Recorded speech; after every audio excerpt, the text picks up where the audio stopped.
Número 28, que lleva por tema la salvación de la pena del pecado.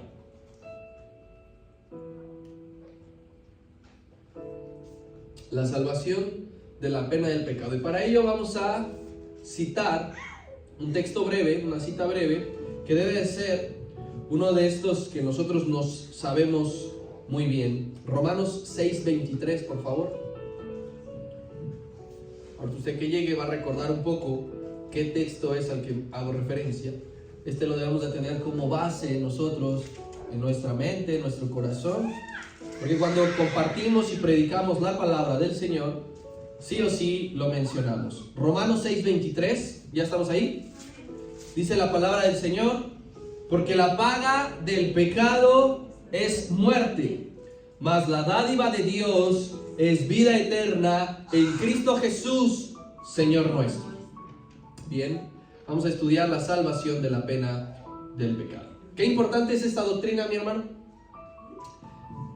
Esta doctrina está detalladamente revelada, detalladamente descrita en la Biblia de forma muy clara. No deja lugar a dudas, como hemos visto, por ejemplo, en otras doctrinas donde quizá haya cierta información que se omite, pero en cuanto a la salvación está totalmente detallada y totalmente descrita en la Biblia.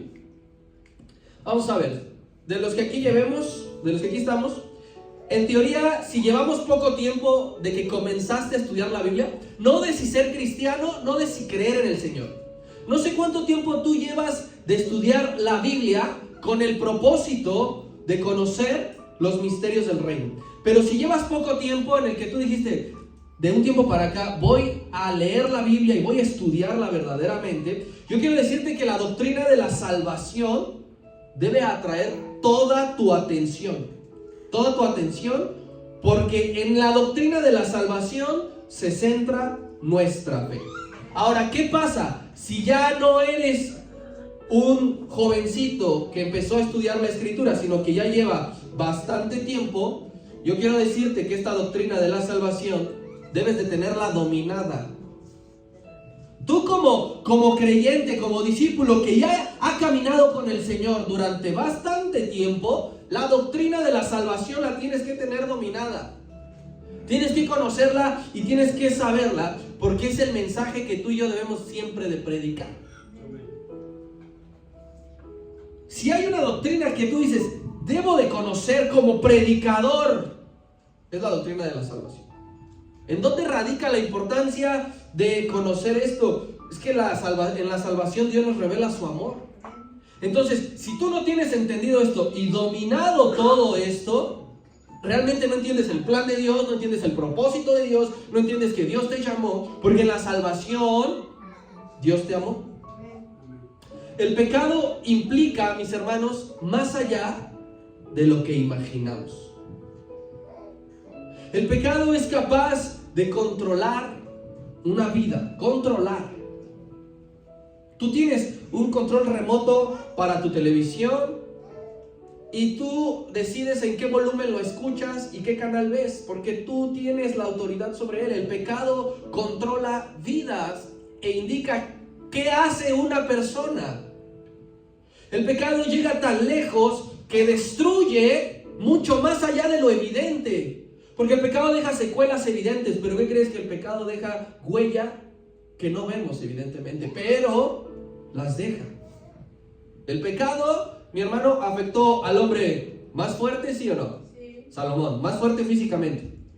Si nosotros decimos, no, es que con la fuerza física podemos destruir y dominar al pecado, pues mira a Sansón, que a pesar de que no estaba lleno de bolas, no existían los anabólicos y los esteroides, estaba bien fuerte el muchacho, y aún así el pecado lo controló y lo destruyó. El hombre más guapo físicamente, vea usted a Absalón, vea usted a David. Los hebreos son guapos físicamente. Decía que Moisés cuando nació era de muy bello aspecto, y a todos ellos, ¿qué creen que les pasó? Les afectó el pecado más allá de lo evidente. Pobre Absalón quedó muerto colgado de un árbol. El pecado afectó al hombre más sabio, Sí. Vea cómo acabó Salomón. Entonces, el pecado también afectó y atacó la corte celestial, donde podríamos pensar que es imposible. Entró a través de Lucero y destruyó todo. El pecado entró y penetró al grupo del discipulado, donde estaba el mismo Señor Jesucristo, por Judas. Entonces, el pecado implica más allá de lo que imaginamos y tiene una fuerza la cual tú no vas a poder controlar ni dominar por ti mismo. Puede destruir tu vida en un segundo. Un error puede costarte muchísimo de reponerte. Nadie por sí mismo puede deshacerse del pecado. Tú dirás, hoy voy a pecar, de todas maneras mañana ya no lo hago. Ese es un pretexto y una justificación que ocupan, por ejemplo, las personas alcohólicas, que dicen, mañana lo dejo si quiero, ¿sí o no? Y ya llevan años tomando. Solo hay uno en la historia que no cometió pecado, jamás. Y ese uno también lo venció para siempre por todos nosotros, por toda la humanidad. Su nombre usted lo conoce, es Jesucristo. Necesitamos creer en el Señor Jesucristo para que la pena del pecado no se haga efectiva en nosotros. Es la única manera. Debes de creer, seguir, amar al Señor Jesucristo para que el pecado que está en ti, quieras o no, no te controle, no te domine y no te destruya. No va a haber otra manera. Podemos decir abiertamente que el pecado no es un juego, que el pecado es algo serio. Y con 3 hechos que hay en la Biblia, con 3 escenas que hay en la palabra del Señor, Dios se va a referir que el pecado realmente es serio y que no lo puedes concebir tú, ni nadie, ni yo, absolutamente nadie, como algo frágil. Hecho número 1, el diluvio. Si el pecado no fuera tan relevante, ¿por qué tuvo que inundar la tierra el Señor? Si fuera algo sencillo, si fuera algo que tú dices, bueno, no pasa nada, me voy a hacer de la vista gorda, más adelante se olvida. ¿Por qué inundar lo que había creado si el pecado no es tan relevante? Número 2, el infierno. ¿Por qué crear un infierno? Si el pecado fuera algo tan ligero, ¿por qué destinar un lugar de lamento eterno? Dice la Escritura que está lleno de azufre, que va a haber un lloro continuo y que se va a escuchar como cuando crujen los dientes. Y esa es una sensación horrible, ¿sí o no? Cuando pones el tenedor, por ejemplo, y estás cortando en el plato, así se va a escuchar, de verdad. Entonces, si el pecado fuera algo ligero, ¿por qué hay un lugar específico para eso? Diría el Señor, no, pues no pasa nada, total. Y número 3, la muerte del unigénito. Si el pecado no tuviera importancia, ¿por qué permitir que su hijo fuera humillado? ¿Por qué permitir que a su hijo, su único hijo, le mataran? Le traspasaron, dice la palabra. Entonces, vemos con base a la palabra y a la Escritura que el pecado es tan serio que una vez ya hubo una destrucción para la tierra, que aguarda un lugar para los pecadores del cual no se van a poder librar nunca, y que si no, el Señor no hubiese mandado a su hijo. El pecado y sus efectos, mi hermano, no pueden ocupar un rol secundario en tu conciencia. Puedes decir, mañana se me olvida, mañana lo intento otra vez. Ay, total que todos lo hacen. Nadie es perfecto. No. Tienes que tener en tu conciencia que el pecado es algo mortal. Que el pecado te separa de Dios. Que el pecado es algo dañino. Hay que conocer el alcance del pecado. Y cuando conocemos y entendemos qué es el pecado y cuál es su alcance, entendemos también que yo necesito salvación. Si yo no entiendo el pecado, no voy a entender que necesito salvación. El pecado nos hace entender la necesidad de un Salvador. Por eso es que vamos en ese orden. Primero, aprendimos qué es el pecado y ahora entendemos que tenemos una necesidad de ser salvados del pecado. Hay una pregunta que ronda el mundo. Ya sabe que el mundo está lleno de mitos, el mundo está lleno de leyendas y el mundo se hace una pregunta con el fin de poner a pensar a los hijos de Dios y en un estricto sentido de atacarles. No sé si una vez usted ha recibido esta pregunta o incluso se la ha hecho. Es válido. ¿Dios creó el pecado? No sé si alguna vez le han dicho, ¿Dios creó el pecado? No sé si usted alguna vez se ha preguntado, ¿Dios creó el pecado? ¿Qué piensan? Alguien que me diga, yo alguna vez me preguntaron que si Dios creó el pecado y no supe qué responder, o respondí esto, o yo alguna vez me pregunté si Dios había creado el pecado. ¿Quién puede? Sí, Michael. Yo me lo pregunté con lo del árbol del conocimiento del bien y del mal, porque a pesar de que puso la limitante, él conocía, cuando Satanás dice, vas a ser como Dios y vas a conocer el bien y el mal. Yo me hice ese cuestionamiento, ¿por qué ese árbol si ya estábamos de una forma perfecta?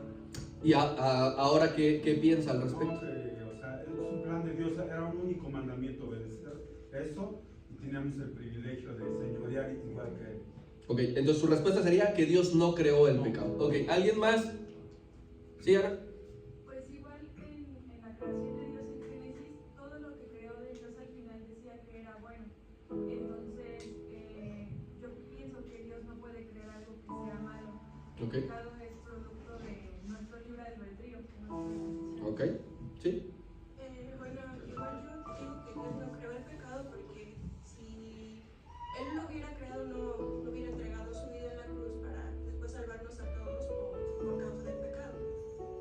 Bien, esa es una de las maneras en que el mundo ataca, diciendo que Dios fácilmente hubiese podido ganar adeptos si Él crea algo y también Él tiene el único antídoto para eso. No sé si me doy a entender. Entonces, razonando en esto y ocupando la Biblia, Dios creó el pecado. Porque si decimos, en la Biblia dice que Dios creó todas las cosas, ¿eso incluye también el pecado? Es normal que nos preguntemos eso. La respuesta es no, como bien todos acaban de decir. A pesar de que Dios creó todas las cosas, eso no incluye el pecado. ¿Por qué? Muy sencillo, porque el pecado no es una cosa. Dios creó el aire, Dios creó el cielo, Dios creó el mar, Dios creó a los hombres, que todos esos son cosas. Pero el pecado no entra en una categoría de una cosa.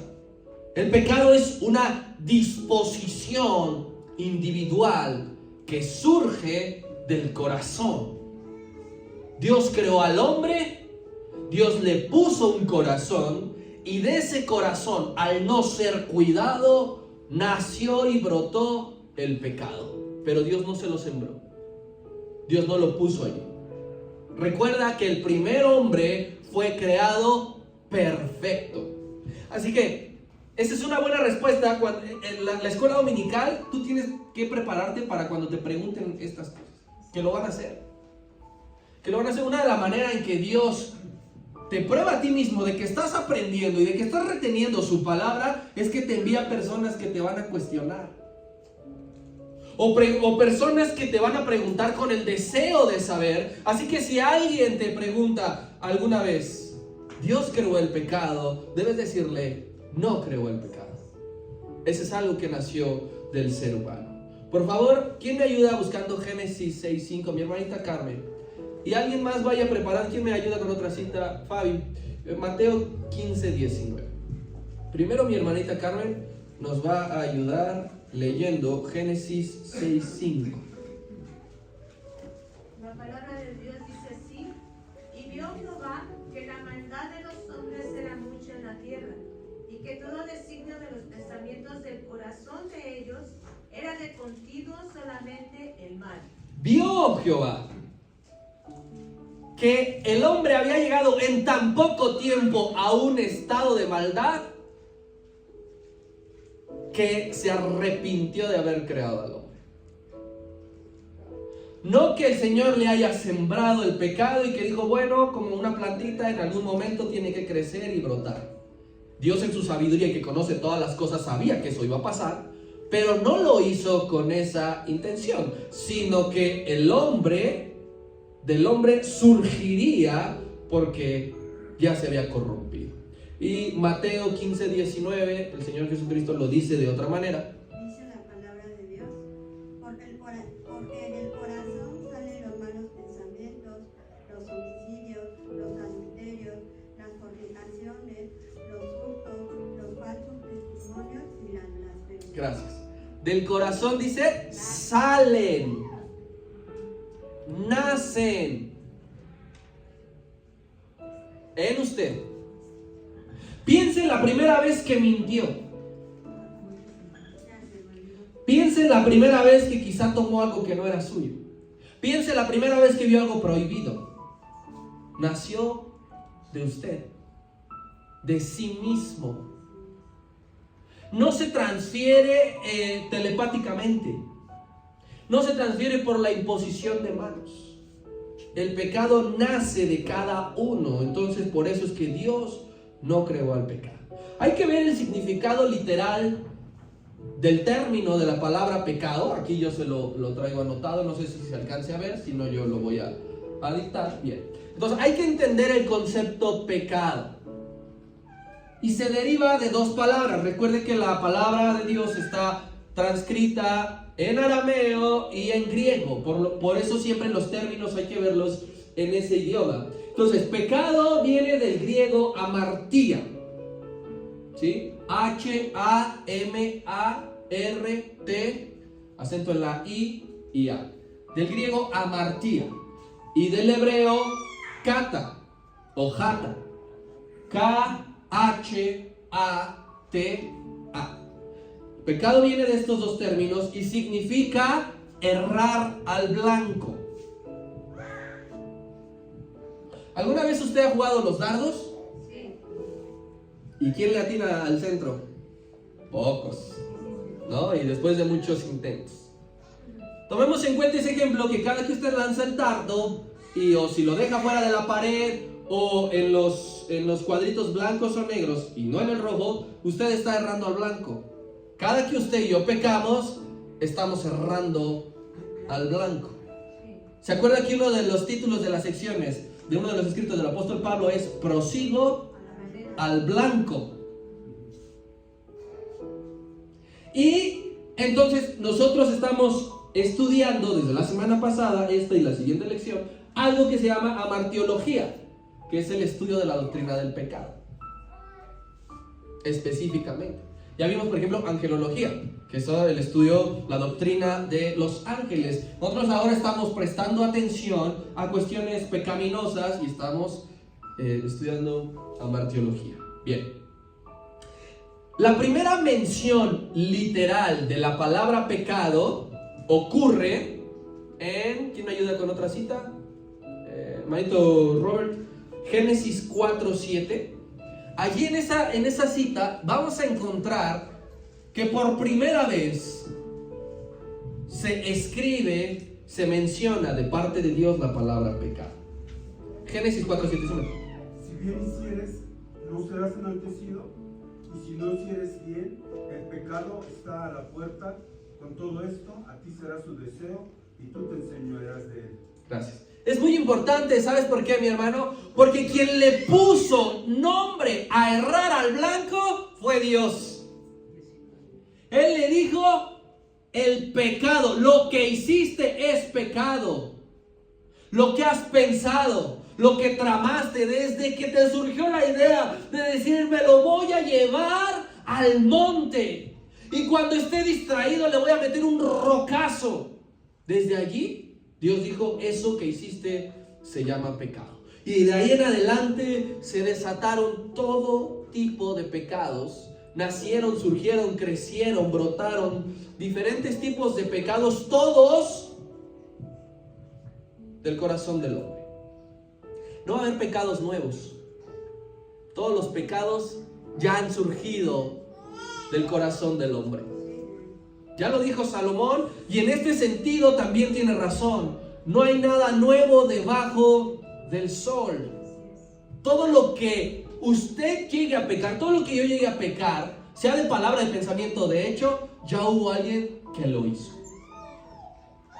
Entonces, hay gran variedad de pecados, pero todos llevan a lo mismo, a una sentencia, a una condenación y a una muerte. No importa cuál surja de tu corazón, no importa cuál practiques, no importa con cuál seas más débil, todos los pecados llevan al mismo lugar, al infierno, la pena de muerte.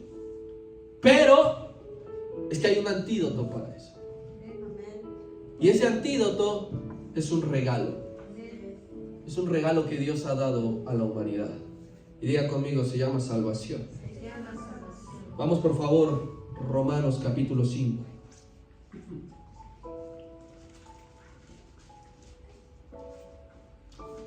Romanos capítulo 5, versos 20 y 21.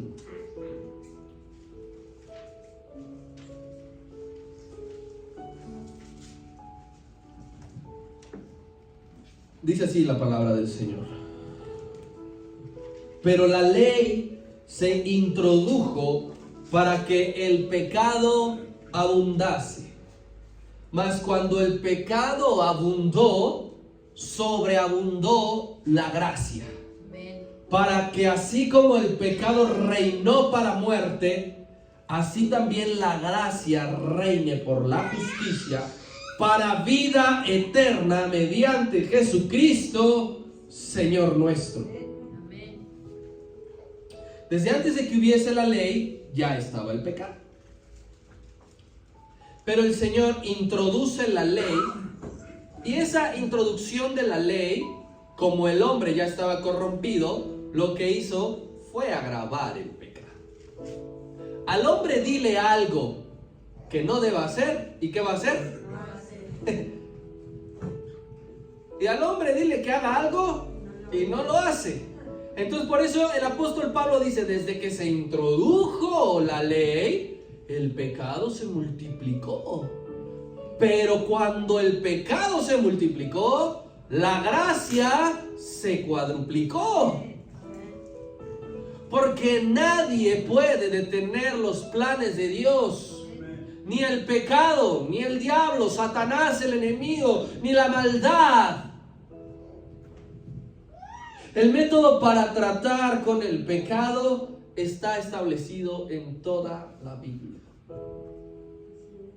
Dios en su soberana autoridad, el pecado no estaba fuera de su autoridad.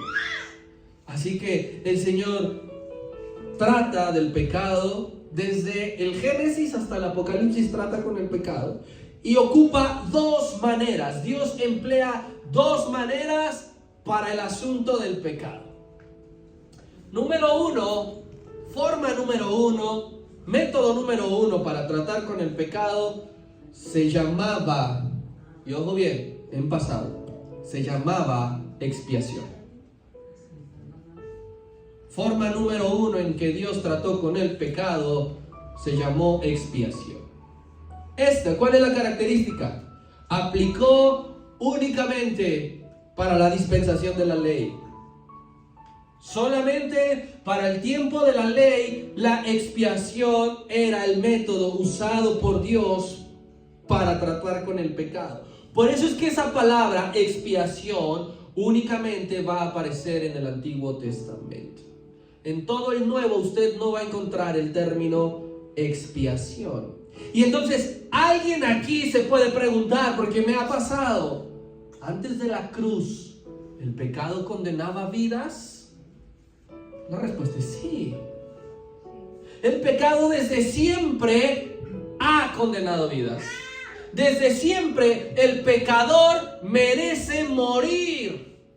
No es que antes hubiese permiso para pecar. No es que antes el pecado no fuera tan grave. No es que antes el hecho de pecar representara, pues bueno, únicamente te vas a tu cuarto y no puedes salir de ahí.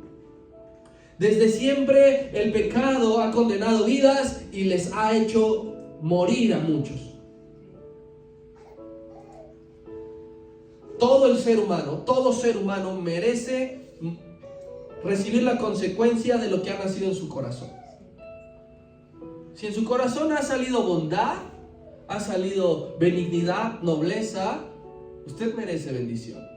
Y Dios se la propicia. Pero si de su corazón ha nacido robo, hurto, engaño, violencia, lo que sea, esa persona merece morir. Porque dejó que dominaran su voluntad. La voluntad que Dios le dio, la voluntad que Dios le puso a cada uno, nosotros damos acceso a quién la domina, si Dios o el pecado. Y si decimos que el pecado nos gobierne, que el pecado nos domine, hay una consecuencia y se llama pena de muerte. Por favor, vamos al libro de Levítico, capítulo 5. Recuerden que estamos viendo el primer método para tratar con el pecado y se llama expiación. Levítico, capítulo 5. Necesito que me ponga atención porque voy a leerle 13 versículos. Usted sígame con su vista, por favor, pero entienda lo que viene aquí en relación a lo que estamos enseñando. ¿Ya está ahí? Sí. Levítico 5, desde el 1 hasta el 13 dice: si alguno pecare por haber sido llamado a testificar, y fuere testigo que vio, o supo, o no lo denunciare, él llevará su pecado. Asimismo, la persona que hubiere tocado cualquier cosa inmunda, sea cadáver de bestia inmunda, o cadáver de animal inmundo, o cadáver de reptil inmundo, bien que no lo supiere, será inmunda y habrá delinquido. O si tocare inmundicia de hombre, cualquier inmundicia suya con la que fuere inmundo, y no lo echare de ver, si después llegare a saberlo, será culpable. O si alguno jurare a la ligera con sus labios hacer mal o hacer bien, en cualquier cosa que el hombre profiere con juramento, y él no lo entendiere, si después lo entiende, será culpable por cualquiera de estas cosas. Cuando pecare en alguna de estas cosas, confesará aquello en que pecó. Y para que su expiación traerá a Jehová por su pecado que cometió, una hembra de los rebaños, una cordera o una cabra como ofrenda de expiación, y el sacerdote le hará expiación por su pecado. Y si no tuviere lo suficiente para un cordero, traerá a Jehová en expiación por su pecado que cometió 2 tórtolas o 2 palominos, el uno para expiación y el otro para el holocausto. Y los traerá al sacerdote, el cual ofrecerá primero el que es para expiación, y le arrancará de su cuello la cabeza, mas no la separará por completo. Y rociará la sangre de la expiación sobre la pared del altar, y lo que sobrare de la sangre lo exprimirá al pie del altar. Eso es expiación. Y del otro hará holocausto conforme al rito. Así el sacerdote hará expiación por el pecado de aquel que lo cometió, y será como perdonado.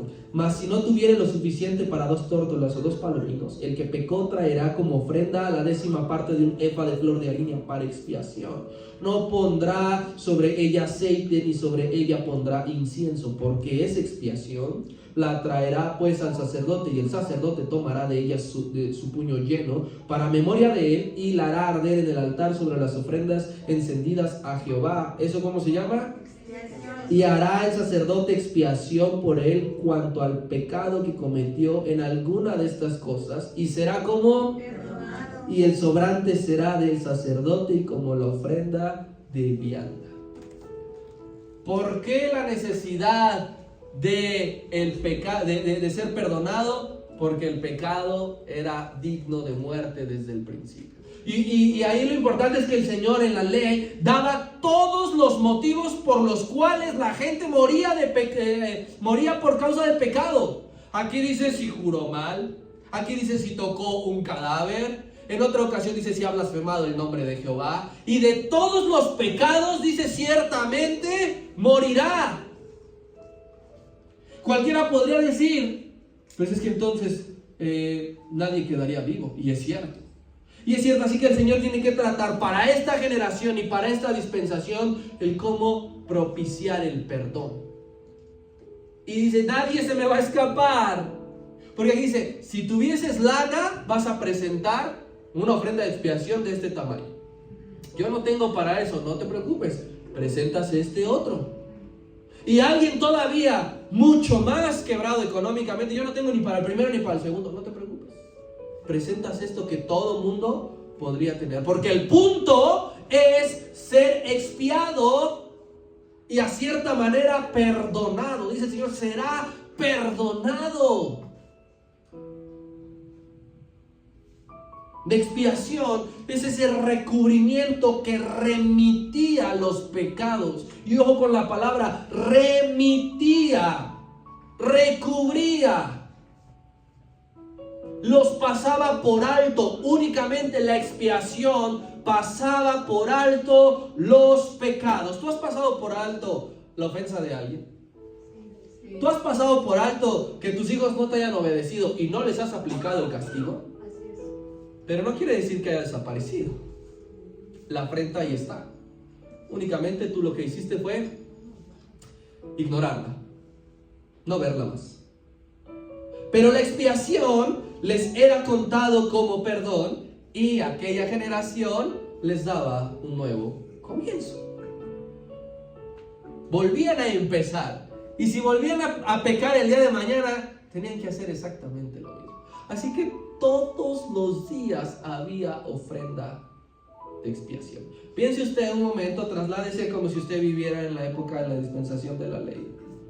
De 365 días, ¿cuántos días usted llevaría ofrenda de expiación?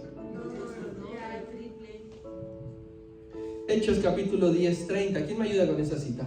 Hechos capítulo 10. ¿Quién? Anita, por favor. Hechos 10, 30.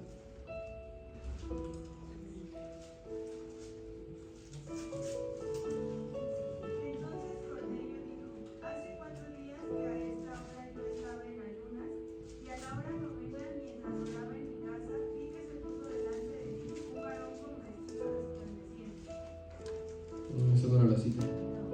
Espérame. Hechos 30. No. Digo, perdón, 10.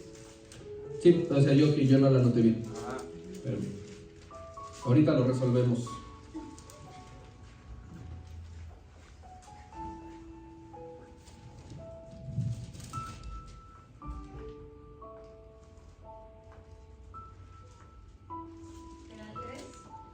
A ver, 3. A ver, léalo por favor. Él se vio claramente una visión como la hora novena del día, que un ángel de Dios entraba donde él estaba y que decía por él. No. Bien, se me traspapeló esa cita, voy a revisar mis jeroglíficos al rato. Y ahí se lo paso. Bien, pero yo le decía entonces que la expiación únicamente era recubrir los pecados y los dejaba el Señor pasar por alto. Pero resulta que este primer método, con todo el propósito, ¿sí?, resultaba insuficiente para el resto de la historia. Era momentáneo. Fue colocado como una especie de solución inmediata. Supongamos que usted está en su casa el domingo, al ratito, a las 9 de la noche, y se le rompe por accidente el tubo del agua. Buscará una solución inmediata. Pondrá algo para que el día de mañana entonces ya pueda llamar al plomero y cambiar el tubo. Entonces, este método de expiación era insuficiente para todos, pero propuesto por Dios, solamente era para un tiempo y era una sombra de lo que iba a venir después. Era una revelación, era una indicación de qué iba a acontecer. Era simplemente un adelanto de la verdadera salvación que estaba por venir. Ahora sí, Hebreos 10, 1. Sí, Hebreos 10, 1. Hermanos, No, espérame, Fabi, tranquila. Ahora no hay dulces. Esta me toca a mí. Dice aquí, Hebreos 10:1, vamos a ir hasta el 4. Porque la ley, teniendo la sombra de los bienes venideros, no la imagen misma de las cosas, nunca puede, por los mismos sacrificios que se ofrecen continuamente cada año, hacer perfectos a los que se acercan.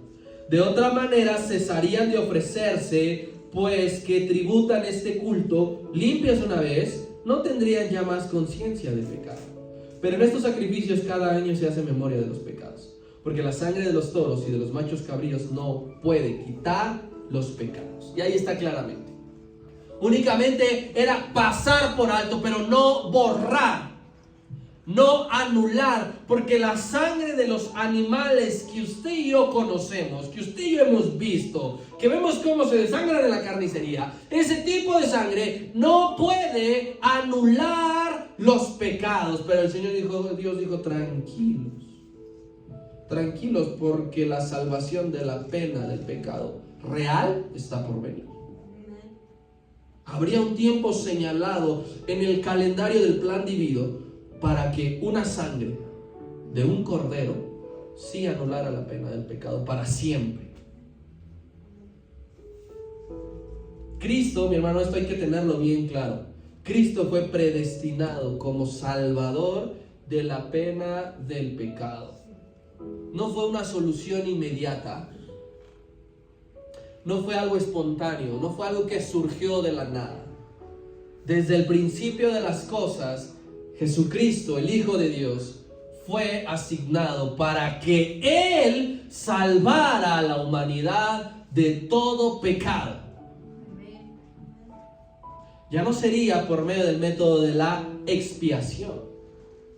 Ya no sería remitido el pecado, sino ahora sería perdonado para que ese hombre fuera salvo y justificado, cosa que no vemos con el método de la expiación.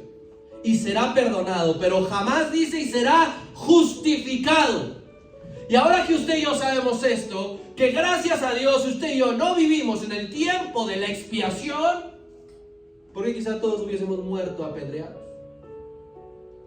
Gracias a Dios ahora conozco esa salvación que constituye un alivio para mi alma. Puedo descansar tranquilamente al saber que la sangre del Cordero de Dios ha quitado mi pecado, ha borrado mi pecado para siempre. Ahora sí, alguien ayúdeme con Juan 1:29.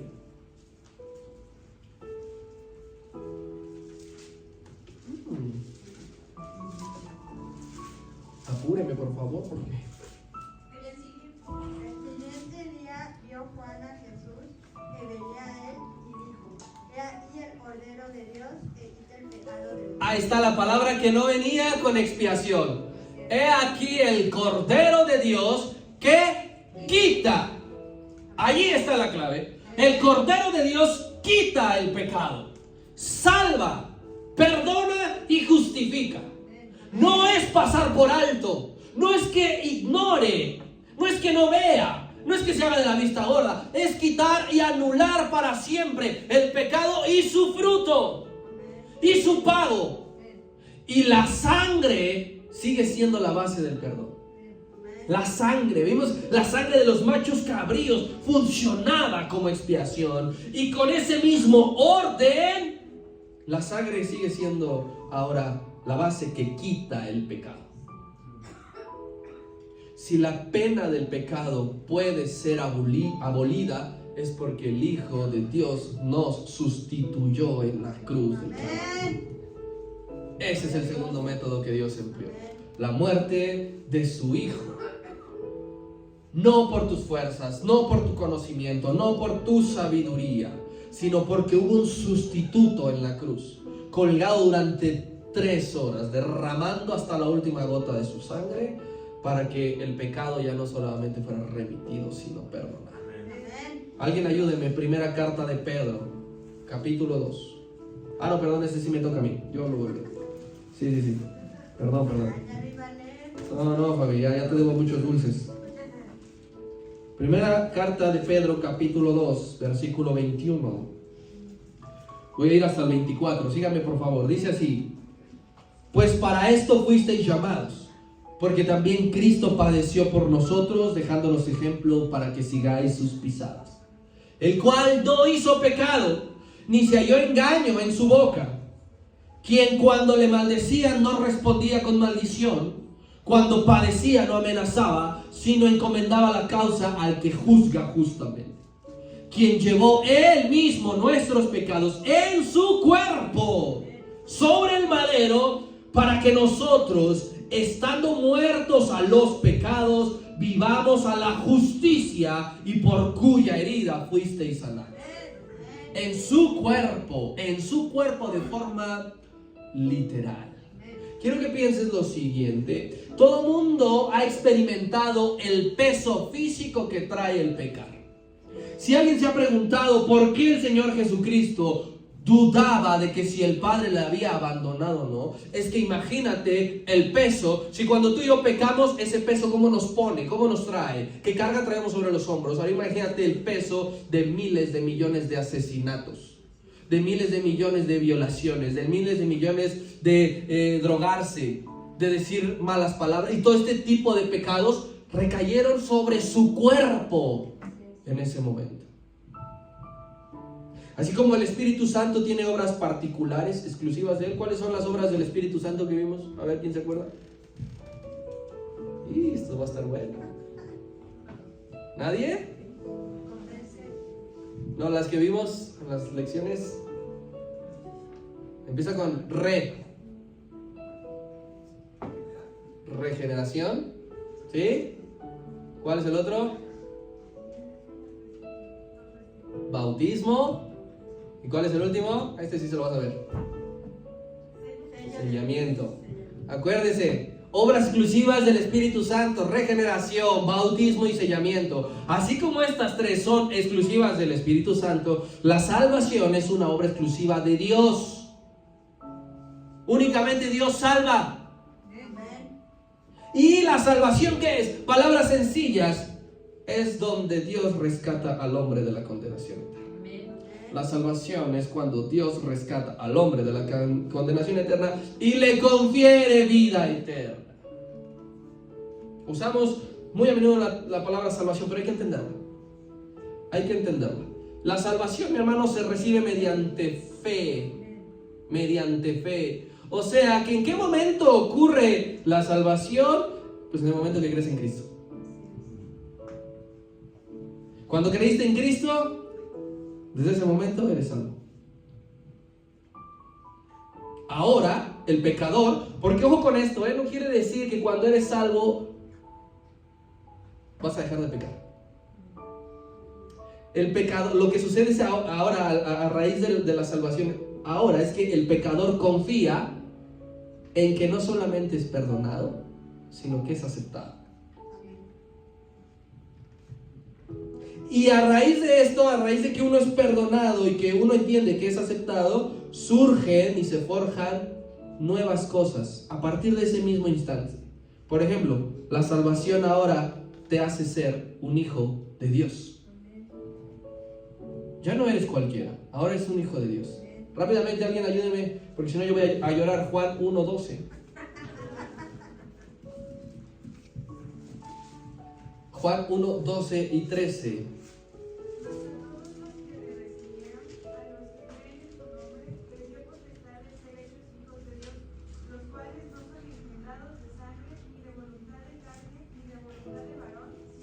Bien, entonces, producto del que le recibe, ahora se constituye hijo de Dios.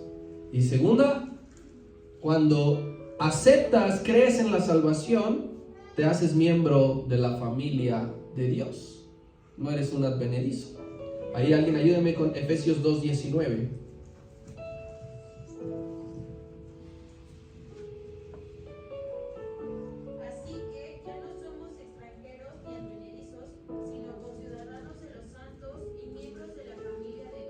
¿Producto de qué? De la salvación. ¿Recuerdas cuando Juan el Bautista le decía a los fariseos hipócritas, ¿quién les enseñó a huir de la ira venidera? Es decir, de la paga del pecado, de la condenación. Lo que nos dice a nosotros, que nadie puede huir de esa ira, aunque seas muy veloz, aunque seas más rápido y que tengas un super escondite. Nadie puede huir, porque nadie puede salvarse a sí mismo. Tú no puedes salvarte a ti mismo. Solo Dios otorga la salvación. Por eso es una obra exclusiva de Él. Voy a requerir 2 citas más rápidamente. ¿Quién me ayuda? 2. Mi hermanito Armando, Isaías 43:11 y Fabi, Jonás 2:9.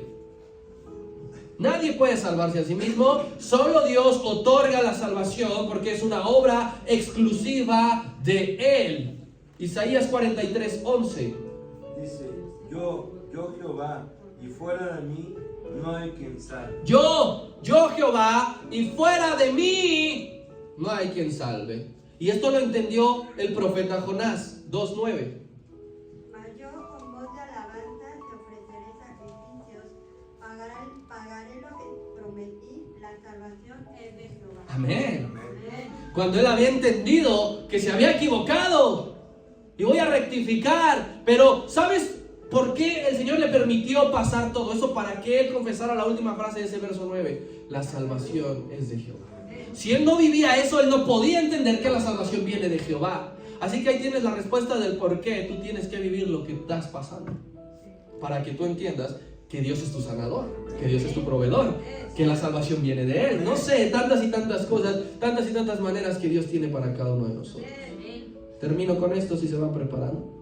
Ningún aspecto de la salvación depende del hombre, porque recuerda que la Escritura dice, no es el que quiere, no es el que corre. Tú puedes querer, tú puedes correr, pero no depende de ti. Esto nos lleva al último punto. ¿Cuándo se efectuó nuestra salvación? ¿Cuándo ocurrió nuestra salvación? Desde la eternidad. Porque hay algo que se llama predestinación. Porque Dios te predestinó para ser salvo. ¿Con referencia a qué? A la paga del pecado. El Señor te escogió y dijo, este va a ser salvo. Este no va a morir producto del pecado. Efesios 1, por favor.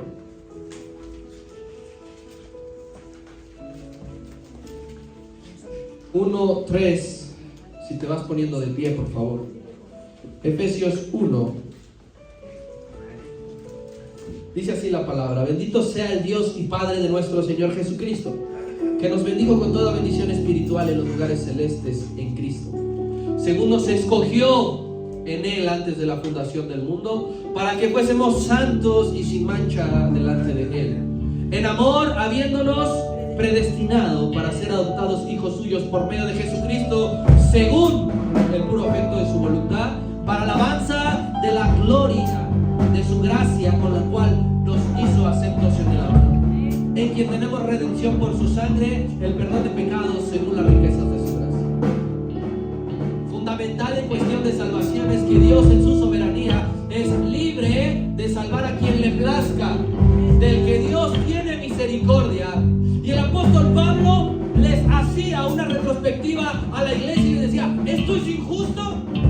Que Dios salve a quien le plazca es injusto. Y él mismo dijo: de ninguna manera. Dios no es injusto, Él salva a quien quiere salvar. Ahora hay muchos, mi hermano, ahora hay muchos que deben de conocer que Dios les ha salvado.